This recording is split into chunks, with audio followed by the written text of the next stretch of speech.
안녕하십니까. 융복합 제재 글로벌 마케팅 전략에 대해서 발표하는 아이큐어 BMP의 장관영입니다. 예, 이번 시간에서는 했을 때 바이오 산업의 사업 모델과 그 다음에 바이오 산업 마케팅, 그 다음에 바이오 산업의 수출 전략에 대해서 말씀드리겠습니다. 우선 해외 진출 자원 배분이라는 얘기는 했을 때 기업의 유지와 성장을 위한 방향의 설정과 수단의 선택에 대한 의사결정에 대한 경영 전략입니다. 장기 목표를 결정하고 목표 달성이 필요한 행동 방향을 선택하여 여러 가지 자원을 배분, 할당하는 것입니다. 우선 바이오 산업의 사업 모델에서 마케팅 전략, 그 다음에 원칙, 그 다음에 경쟁 우위, 그 다음에 국제화 전략, 자원 배치 및 진입 방법에 대해서 말씀드리겠습니다. 바이오 산업의 사업 모델은 우선 했을 때 개발 단계에 있는 CRO 기술 비즈니스와 그 다음에 생산 허가 비즈니스 단계에 있는 허가 비즈니스, 그 다음에 병원 사업 및 유통 사업에 대한 커스터머 비즈니스에 해당됩니다. 우선 바이오 산업의 마케팅이란 했을 때 마케팅이란 기능을 공통으로 하여 제약 산업을 대상으로 그 다음에 문화, 정치, 제도, 규제에 따른 국가별 영역에 대한 분석을 갖다가 진행해야 됩니다. 이에 대해서는 경제 발전에 대한 단계 분석, 즉 뭐냐면 하위 국가 및 상위 국가, 그 다음에 소득이 큰 국가들에 대한 마케팅에 대해서 차이가 있습니다. 그 다음에 또 여기에 또 이루어지는 게 문화, 종교, 사회에 대해서도 이해를 해야 됩니다. 또한 해외 진출에 있어서 내적 요인과 외적 요인, 그 다음에 각 국가별의 감성적인 성향이냐 아니면 민족성에 대해서도 서로 간에 확인을 해야 됩니다. 이를 통해서 경영자원 및 핵심 전략을 가지고 내적 요인을 갖다가 외적 요인에 서로 간에 맞추면서 진행하는 게 마케팅입니다. 우선 바이오 산업의 마케팅에 있어서 확인해야 되는 게 스태피, 사회, 기술, 그 다음에 경제, 그 다음에 환경, 그 다음에 정치, 그 다음에 트렌드에 대한 분석이 이루어지고, 그 다음에 수학 분석, 자기가 지고 있는 게 무엇인지, 그 다음에 여기에 대해서 기술에 대한 소스가 마켓 비즈니스를 이어질 때 이 사이에 있는 갭을 어떻게 메꿀 건지, 그 다음에 이 기술 비즈니스에 대한 이것에 대한 포트폴리오를 갖다가 어떻게 이룰 건지, 그 다음에 포터의 파이포스에 의하면 했을 때 시장에 있어서 잠재적인 경쟁자가 누구인지, 그 다음에 여기에 대해서 기술에 대한 밸류에이션을 갖다가 어떻게 끌고 진행을 해야 되는지, 그 다음에 시장에 대한 흐름을 갖다가 어떻게 끌고 가야 되는지, 이것에 대해서 전반적인 시나리오를 갖다 분석을 해야 됩니다. 우선 바이오 산업의 마케팅, 국제 마케팅에서 보게 되면 했을 때 국제 마케팅 환경이 틀리기 때문에 각각의 시장에 따라서 다르게 이렇게 진행합니다. 그 다음에 하지만 동일한 마케팅 전략을 수행해야 하고, 그 다음에 마케팅 표준화와 현지 적응화 문제가 이루어져야 됩니다. 우선 제약 산업, 융복합 제품도 제약 산업이기 때문에 제약 산업의 하나 특징은 허가에 대한 산업입니다. 각 국가별 허가에 대한 사항들이 틀리고 규제가 틀리기 때문에 현지에서 이걸 어떻게 끌고 진행해야 되는지 그것도 확인해야 됩니다. 그 다음에 문화 및 사회에 따른 제품 수명 주기 및 이에 따른 시장 발달 단계 및 구매력의 차이, 그 다음에 마케팅 하부 구조의 차이에 대해서도 유통 구조의 차이에 대해서도 정확하게 이해를 해야지만 글로벌 마케팅이 가능합니다. 그 다음에 국가별 시장 세분화를 하면서 지리적 근접성을 갖다가 두고서 주된 변수로 해가지고 세분화시킵니다. 그 다음에 문화권에 따른 새로운 제품 개발 용도를 해가지고 포지셔닝 시키고요. 그 다음에 원산지에 대해서도 상당히 중요합니다. 제품의 원산지가 소비자의 제품 평가나 구매에 미치기 때문에 만약에 현지에서 생산을 갖다가 할 때도 이것도 상당히 중요합니다. 그러니까 제3국에서 제조 수출을 하냐 아니면 역수입을 하냐, 메이드 인 재팬, 메이드 인 코리아, 메이드 인 차이나에 대한 이것에 대해서 그 제품에 대한 평가가 동일한 제품이어도 이 평가가 틀리게 이루어질 것입니다. 그래서 뭐냐면 그 글로벌 국제 마케팅 원칙에 있어서 보게 되면 했을 때 그런 얘기를 합니다. 그러니까 글로벌 전략이란 뭐냐면 했을 때 시장 간의 이익과 손해를 보존할 수 있는 능력이면서 또 하나 뭐냐면 국제 시장에서 보복을 할 수 있는 능력까지 갖춰야지만 성공적 수익이 가능하다라고 한멜이 이야기했습니다. 단순히 국가 간의 경계를 넘어 규모의 경제를 추구하면서 낮은 비용으로 경쟁을 하면서 기업 활동을 갖다가 어떻게 분산시키고 어떻게 위험 요소를 갖다 줄이냐에 따라서 이것에 대한 자원 배치가 이루어져야 합니다. 즉 기업 활동을 어떻게 전 세계에 배치할 것인가와 그 다음에 전 세계에 배치된 활동을 어떻게 컨트롤할 수 있을 것인가, 그 다음에 또 하나 소비자 가까운 곳에 위치해야 하는 가치 활동들을 갖다가 표준화를 통해서 철저하게 컨트롤할 수 있는 것이 국제 마케팅입니다. 저희가 보게 되면 우선 환경 분석에서 기업의 내부 요인과 기업의 외부 요인을 갖다가 분석을 해야 됩니다. 그러니까 우선 기업의 내부적으로 기업 자원이 어떻게 되고 그다음에 국제 경험이 어떻게 되고 그다음에 여기에 대해서 저희가 끌고 갈 수 있는 제품 수준이, 제품 요인이 어떠냐. 제품 요인이라는 얘기는 뭐냐면 어떻게 하면 생산 요인입니다. 즉 뭐냐면 글로벌로 진행을 할 때 한국에서는 KGMP지만 미국에서는 뭐냐면 미국 GMP가 있고요. 그 다음에 CGMP가 있고요. 그 다음에 유럽은 EU GMP입니다. 그 다음에 또 허가에 대한 사항도 다 틀립니다. 그러니까 미국에서 허가에 대한 사항까지 같이 확인해야지만 이 제품 요인을 갖다가 할 수가 있고요. 그 다음에 현지국 요인이라든가 이쪽에 그 정치, 사회, 문화, 지리적 요인을 갖다 같이 생각을 하면서 그 다음에 여기에 대해서 우리가 끌고 갈 때 어떻게 끌고 가는지 기업 내부 요인과 기업 외부 요인에 의해서 환경 분석을 갖다 진행을 해야 됩니다. 경쟁 우위에는 크게 보게 되면 뭐냐면 집중화 전략이 있고 차별화 전략이 있고 원가 주도가 있습니다. 그러니까 뭐냐면 저원가로 끌고 가는 것이 원가 주도고요. 그 다음에 뭔가 약간 디퍼렌시에이션을 갖다가 두면서 차별화 포인트를 갖다 두면서 진행해야 됩니다. 기업의 자원을 가지고 이것에 대해서 경쟁 우위를 어떻게 취할 건가. 어떻게 하면 융복합 제재라든가 아니면 일반 의약품 같은 경우도 어떻게 하면 이런 차별화 전략에 따른 R&D 전략이 이루어져야 되고요. 그러니까 산업 전체가 아니라 어떤 특정 부문을 목표로 하는 걸 집중하라고 하는데 어쩌면 집중화하고 차별화는 어쩌면 같이 연관돼서 이루어질 겁니다. 그 다음에 시장에서 경쟁자가 많을 때는 원가 주도 전략을 하면서 대량 생산을 갖다 어떻게 시킬 거냐. 그래서 저희가 보게 되면 했을 때 경쟁 우위에서 원가 우위는 뭐냐면 규모의 경제고요. 차별화는 뭐냐면 비싼 가격으로 제공할 수 있을 때 차별화 갖다가 시킵니다. 그래서 규모의 경제를 취할 거냐 아니면 자기가 어떤 혁신적 기술을 가지고 마케팅 능력에 대해서 차별화 포인트를 취할 거냐 이것에 대해서 경쟁 우위를 확보해야 됩니다. 우선 앞에서도 이야기했듯이 환경 분석을 통해서 그 다음에 여기 환경 변화의 대응 능력, 그 다음에 내부 혁신을 통해서 경쟁 우위를 갖다가 기술상의 혁신을 취하거나 전략적 혁신을 갖다가 취해야 됩니다. 우선 제품에 있어서 초기는 수출, 그 다음에 라이센싱, 그 다음에 프랜차이징, 그 다음에 여기 했을 때 조인트 벤처, 그 다음에 해가지고 여기 현지화시키는 거라든가 이런 유형에 따라서 어떤 뭐냐면 오너십이라든가 컨트롤, 그 다음에 위험 리스크들이 차이가만 있을 겁니다. 그러니까 위험 리스크를 갖다가 어느 정도 높게 가고 그 다음에 그런 차이를 갖다가 하면서 어느 정도 마케팅 분석을 갖다 진행해야 됩니다.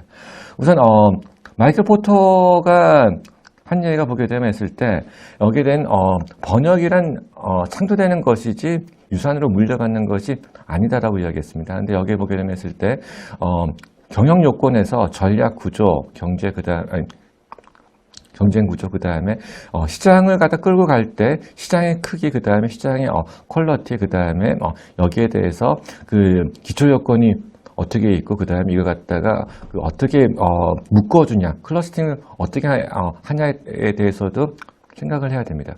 우선 제약 산업은 뭐냐면 지금 현재 산업은 각각에 대해서 분업화가 되어 있습니다.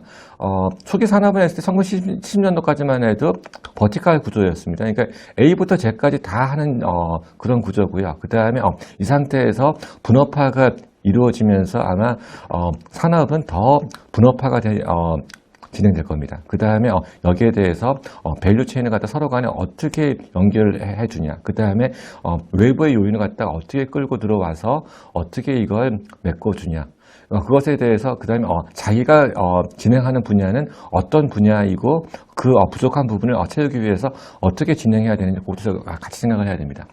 우선 그 제약산업, 융복합 산업 자체가 제약산업 안에 포함이 됩니다. 근데 제약산업은 뭐냐면 했을 때 국민의 세금을 가지고 진행을 하고요. 그 다음에 제약산업은 특징이 뭐냐면 정보 부착 산업 상품입니다. 그러니까 사전 보건 등록 없이는 거래가 성립되지 않는 특별한 사업입니다. 그러니까 제약산업은 뭐냐면 타 산업보다 개발에 대한 주의가 무지하게 깁니다.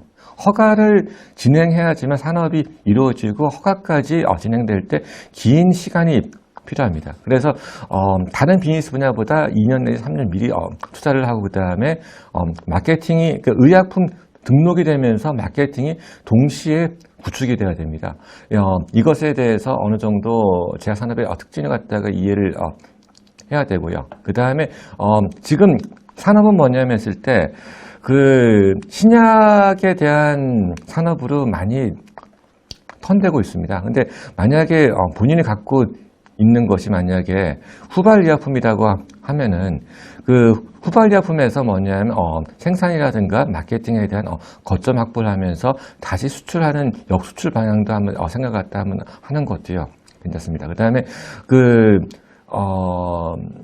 뭐라고 할까 사업의 유지를 갖다 시키기 위해서 국내 시장보다는 어떻게든 해외 시장으로 적극적으로 진출해야 됩니다. 그래서 품질, 기술에 대해서 우수성이 입증이 돼야 되고, 여기에 대해서 특허 전략이라든가 아니면 지역적, 그 다음에 기술력, 그 다음에 여기에 대해서 제반 구조에 대한 전략을 갖다가 갖춰야 됩니다. 그래서 지금 시장 분석을 갖다가 볼 때, 자기가 현 시장에서 현재 제품을 갖다가 시장 침투 이렇게 해가지고 마케팅을 시키는 게 있고요. 그 다음에 현 시장에서 디퍼런시에이션을 하면서 신제품으로 차별화 포인트를 끌어가는 게 있고요. 그 다음에 글로벌 마케팅이라는 얘기는 어떻게 하면 현 제품을 가지고 우선 신시장으로 갈 때 시장 개척 전략, 그 다음에 이쪽에 신시장으로 하면서 신제품을 가지고 다각하게 코어 제품이 있는 가운데, 그 다음에 이 상태에서 서라운딩 제품이 어쩌면 주변에 같이 이루어져야 됩니다. 그리고 요거는 글로벌 요 표에 대해서는 다음 장 슬라이드에 대해서 말씀드리겠습니다. 국제화 전략은 했을 때 최소한의 현지화만 한 채, 그다음에 국제적 판매 전략 갖다 하는 거고요. 현지화는 했을 때 여기에 대해서 로컬 현지화를 어떻게 진행하는 거고, 글로벌 표준화는 뭐냐면 여기에 대해서 저가 전략을 추구하면서 규모 경제, 그 다음에 여기 수익성과 수익 성장률의 증가 목표입니다. 그리고 요 전체를 합친 게 초국적 전략이라고 이야기할 수 있습니다. 그래서 여기에 대해서 각각 국제화 전략, 현지화 전략에 대해서 베네핏이 있고요. 쭉 한번 읽어보시면 어느 정도 알 수 있을 겁니다. 그 다음에 여기에 대해서 리스크를 갖다 어떻게 끌고 진행을 갖다가 해야 되는지, 그 다음에 요 상도 그렇습니다. 그래서 지금 뭐냐면 자원 배치를 갖다가 어떻게 하냐라고 볼 때 내부 자원과 외부 자원을 갖다가 제품 수명 주기에 국가 간 차이가 환율이라든가 무역 장벽의 위험을 감수하면서 여기에 대해서 간접 수출을 할 건지 직접 수출을 할 건지 간접 수출의 장점은 뭐냐면 어느 정도 인력과 자본에 대한 부담을 없애면서 그 다음에 하지만 단점은 뭐냐면 통제력이 거의 좀 약합니다. 직접 수출했을 때 해외 시장 직접 수출하는 건데 여기에 대해서 그 현장에 대한 경험이라든가 유리한 계약 그런 것들이 그렇지만 했을 때 인력 부담이라든가 자금 부담에 대한 단점이 있습니다. 여기에 대해서 또 뭐냐 했을 때 생산 요소를 이전 후에 현지 생산을 할 때 일부 이전을 시킬 때 라이센스를 갖다 통해서 할 건지 아니면 프랜차이즈를 통해서 할 건지 아니면 여기에 대해서 해외 직접 투자를 갖다 하면서 복합적으로 이전시킬지. 라이센스는 뭐냐 했을 때 직접 투자에 대한 무역 장벽이 있을 경우 라이센스입니다. 그 다음에 여기에 대해서 프랜차이즈는 라이센스보다 훨씬 강한 통제가 가능합니다. 수출에 있어서 국제화 전략에서 보게 되면 먼저 간접 수출, 그 다음에 직접 수출, 그 다음에 라이센스, 그 다음에 판매법인 합작 투자, 직접 투자 순으로 진행하는 것이 어느 정도 그래도 그 위험도를 리스크 매니지먼트를 갖다 하면서 끌고 진행할 수 있습니다. 직접 투자의 유형에서도 합작 투자를 할 거냐 아니면 단독 투자를 할 거냐 그 다음에 여기에 대해서 이 아이가 문화, 언어, 경제적 환경이 비슷한 국가로부터 상이한 국가로의 순차적 진입이 이게 가장 좋은 방향이라고 이야기를 합니다. 그 다음에 여기 있어서 생산 요소 및 경영 자원을 갖다 하나의 패키지 형태로 해외에 이전을 하는 것이 직접 투자 그거고요. 그 다음에 여기에 또 하나 해야 되는 게 민족성에 대해서도 같이 고려하면서 기업 경영을 갖다 해야 됩니다. 본국 중심주의냐 아니면 현지 중심주의냐에 따라서 어느 정도 이것도 민족성도 같이 고려해야 됩니다. 그 다음에 또 하나 제약 산업이라는 것을 했을 때 또 현지 국의 정부 규제에는 뭐냐면 허가에 대한 그 사항도 같이 포함이 됩니다. 그래서 그 사항을 갖다가 면밀히 확인하고 나서 그 다음에 파트너의 보완적인 경영 자원을 어떻게 활용을 갖다가 할 거고 그 다음에 그 상태에서 파트너 간의 기여도 그러면서 파트너가 필요하냐 필요하지 않으면 혼자 가고요. 필요하면 합작 투자를 갖다 하는데 여기에 대해서 지분 배분을 갖다 어떻게 하고 그 다음에 시장에서 빠른 진입을 갖다가 어떻게 시킬 거냐도 같이 고려를 갖다 해야 됩니다. 그래서 현지 법인을 갖다가 두는 경우였을 때 국내에서 활동하고 현지 사무소에서 차이점 그 다음에 두지 않는 경우와 두는 경우에 대해서 장점 및 단점들이 이 안에 있습니다. 우선 마케팅이라는 공통 분모를 가지고 어차피 사업을 하기 때문에요. 기업의 마케팅은 그겁니다. 기업이 원하는 결과를 얻기 위해 시장에 가하는 모든 행동, 그다음에 여기에 통제까지 포함이 됩니다. 그래서 여기 보면 했을 때 기업 경쟁에 고객의 만족을 에워싼 기업 경쟁의 사고와 기술에 대한 겁니다. 기업이 어느 정도 프로덕트 프라이스 플레이스 프로모션을 퍼피에다가 여기에 진행하면서 그 다음에 여기에 커스터머를 갖다가 어느 정도까지 확보할 수 있냐. 브랜드란 얘기는 실제로 뭐냐면 마케팅이 잘 이루어졌을 때 브랜드에 대한 어원은 이전에 보게 되면 노예들한테 낙인 찍는 겁니다. 이마예요. 그러니까 어떻게 보면 마케팅이 잘 이루어지고 했을 때 브랜드가 나오고요. 그 상태에서 머리에 계속 인지를 하는 게 브랜드의 그거일 겁니다. 그래서 여기에 대해서 시장에 대해 세그멘테이션, 타겟팅, 포지셔닝을 갖다가 어떻게 시킬 거냐, 시장을 세분화시키고 타겟팅 포지셔닝 어떻게 시키고 그다음에 이 상태에서 소비자의 행동에 대한 그거 갖다가 인식을 하면서 소비자의 머리에 어떻게 브랜드화를 시킬 건지 그걸 같이 생각을 해야 됩니다.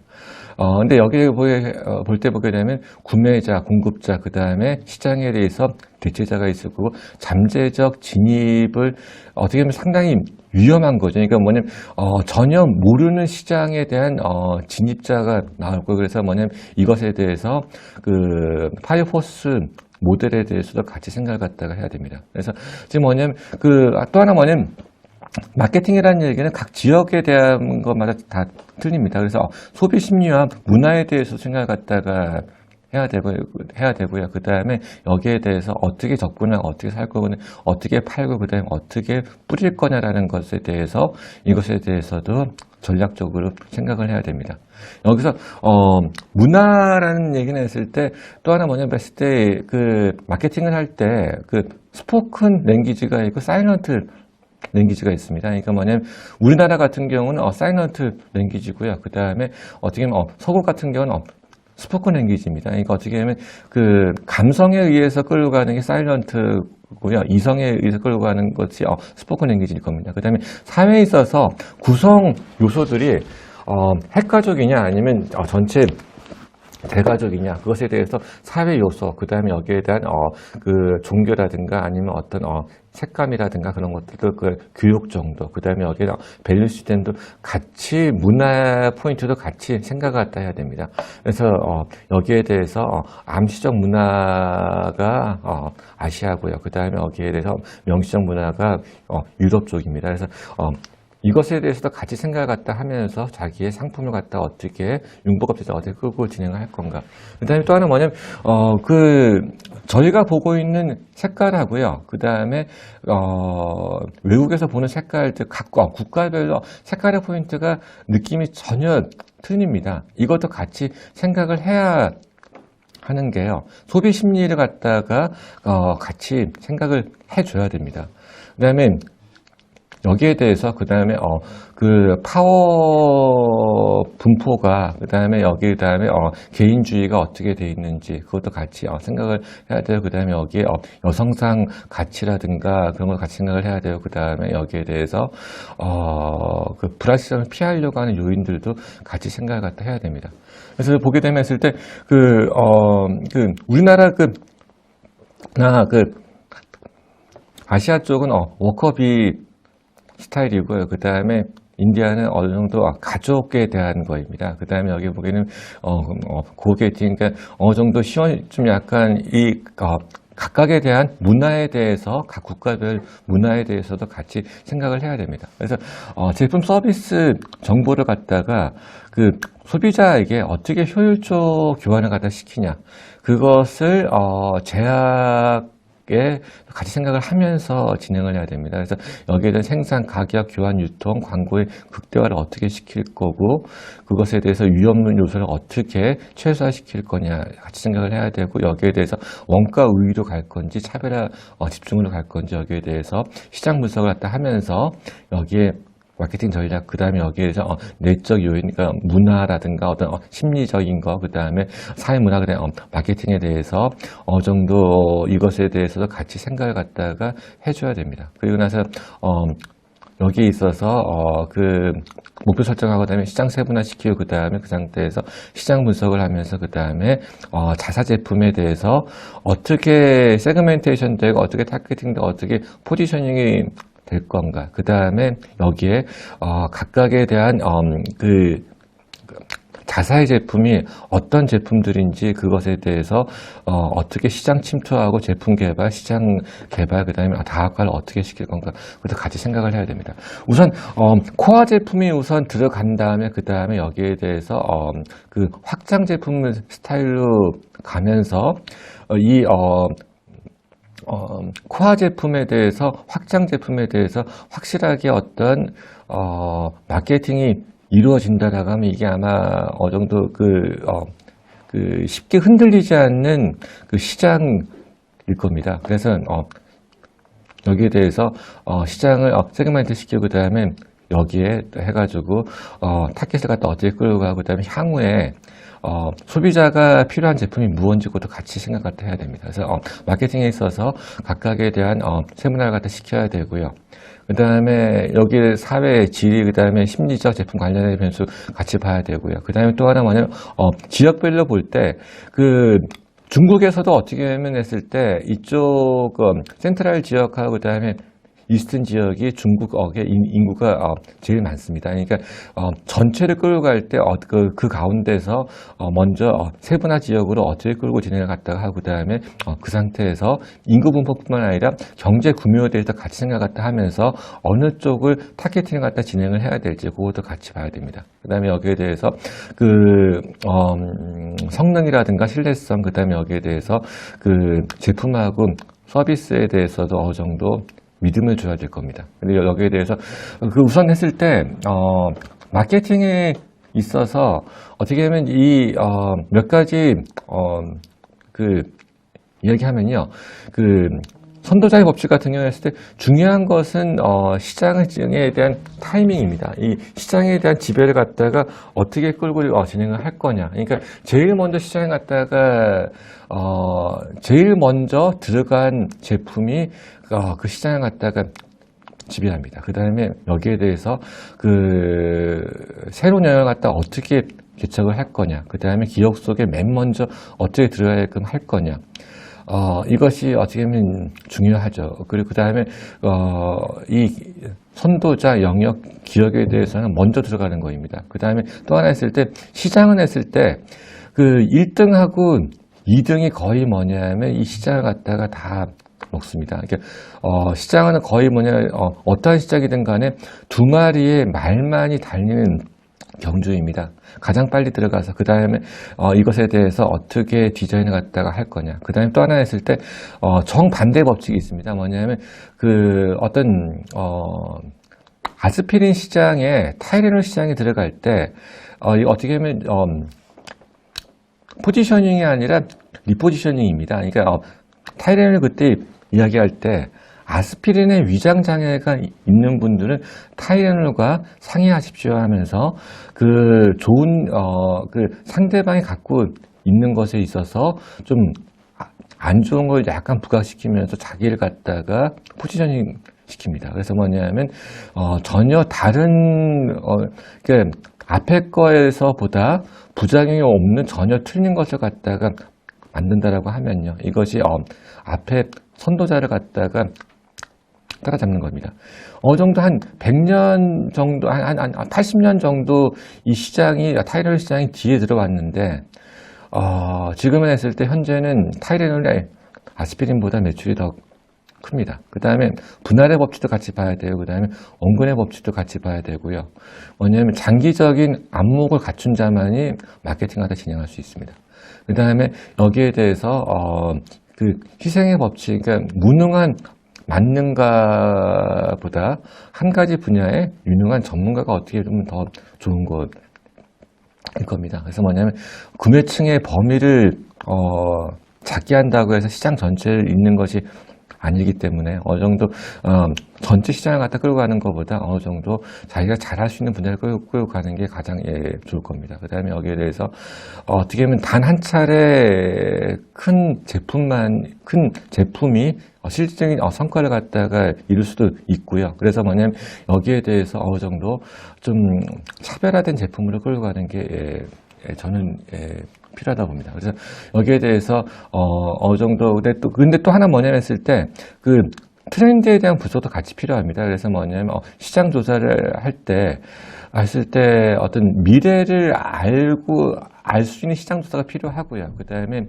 여기에 있어서 뭐냐면 어느 정도 큰 물결을 갖다 볼 수 있는 그런 것도 같이 필요합니다. 그 다음에 여기에 대해서 돈을 어떻게 끌고 진행을 할 건가 그것도 같이 확인해야 되고요. 제가 지금 뒤에 의약품 사업 구조하고요. 그 다음에 중국하고 유럽에 대한 바이오헬스에 대해서 말씀드리겠습니다. 어떻게 하면 의약품을 했을 때 중국 같은 경우 했을 때 사업 준비, 제품 등록, 수출, 약가, 의보, 입찰, 그다음에 병원 리스팅, 그다음에 의사 처방. 어떻게 하면 모든 국가들마다 제약 제품이라든가 융복합도 같이 아마 그럴 겁니다. 특히 제약 산업이라든가 융복합 제품은 뭐냐면 허가에 대한 산업이 이기 때문에 어느 정도 여기에 대해서 제품 등록하고 그다음에 여기에 약과 그다음에 입찰 그다음에 의료보험도 같이 생각을 갖다가 해야 됩니다. 그다음에 여기에 대해서 미리 처음부터 어느 정도 약가가 어떻게 이루어질 건지 그다음에 맨 뒤에 마케팅 갖다가 키 오피니언 리더를 갖다가 관리를 하면서 의사 처방에 있어서 마케팅을 어떻게 프로모션을 할 건지. 왜냐하면 융복합 제품이든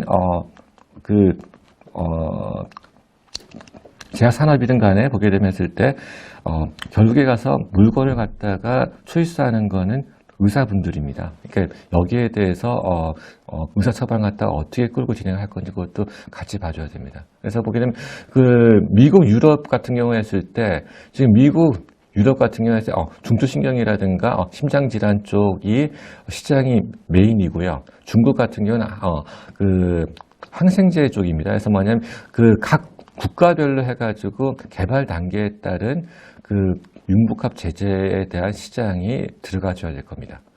그 다음에 여기에 대해서 치료에 대한 영역에 있어서 어떤 자기가 세라픽 에어리어가 어떤 건지, 그 다음에 그것에 대해서 어떤 스페셜리티가 강한 건지 그거 갖다 보면서 그걸 같이 진행을 해야 될 겁니다. 그래서 여기 보면 미국, 유럽, 일본에 대한 이건 제약 쪽에 대한 허가 규정들입니다. 근데 지금 융복합에 대해서는 했을 때 실제로 뭐냐면 특수 대형들 같은 경우에 대해서 미국이라든가 이런 쪽에서 지금 허가 규정들이 만들어지고 있고요. 어떻게 각 국가별로 해가지고 허가 규정들이 어떻게 이루어지는지 그것도 확인을 해야 됩니다.